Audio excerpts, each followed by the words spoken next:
Here is a short video for the Python wrapper for hyperparameter optimization benchmarks using parallel setups.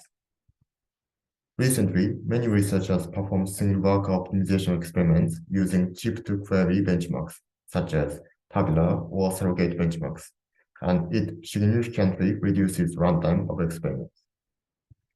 However, in practice, we often use multiple workers in parallel to optimize hyperparameters. We can also think of the runtime reduction in the same way for parallel setups, and we can do it as long as we maintain the exact returning order. To achieve this, each worker needs to communicate with each other, and researchers have to implement this feature by themselves. To address this problem, we developed a Python wrapper that requires only a few changes. In the experiment, we showed that our wrapper finishes an experiment about 2,000 times faster with exactly the same result. More examples and details are available in the following QR codes.